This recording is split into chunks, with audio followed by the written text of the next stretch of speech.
Welcome to Monterey, and don't forget to bring your mask because we're still in a pandemic.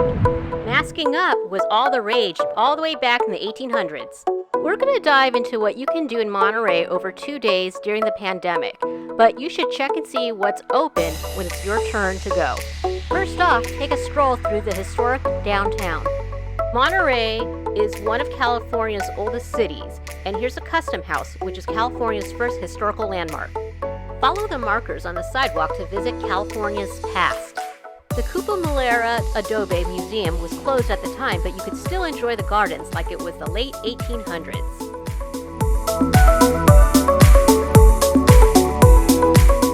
What used to be the Diaz Adobe is now the Alta Bakery and Cafe, where you can have breakfast and admire the wooden architecture.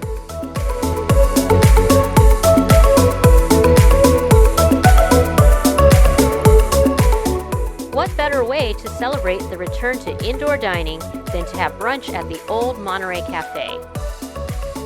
Eggs Benedict was not easy to make at home during the pandemic, so we were glad to finally be able to order them. A visit to Old Fisherman's Wharf is a must.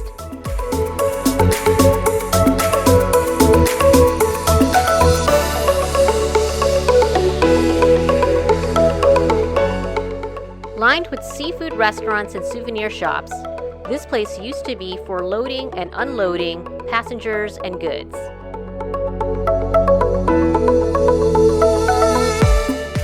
You won't see calamari rings served here. Instead, they're served as big chunks.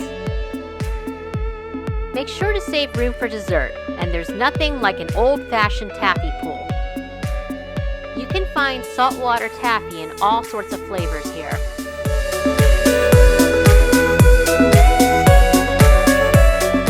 Spend an afternoon in nearby Carmel by the Sea, where the quaint town center will make it feel like you're part of a fairy tale. They don't call it Monterey for nothing. Stop by the cheese shop for a selection of local and exotic cheeses, like this goat cheese from France. While you're at it, order a sandwich and a picnic basket, because you can do your own socially distanced outdoor dining as a picnic on the beach. Sneak in a post-lunch nap on the sand, but you'll find the beauty of Carmel Beach too distracting.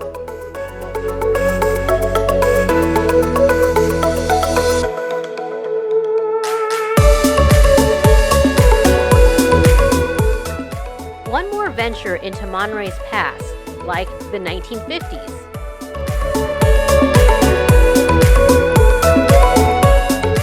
This area along the waterfront used to be full of sardine canning factories.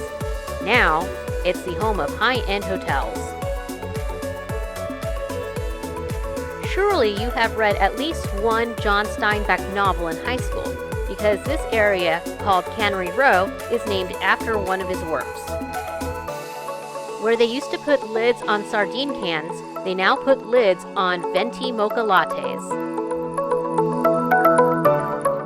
Whether it be old or new, there are many attractions in Monterey. How are you spending your few days in Monterey?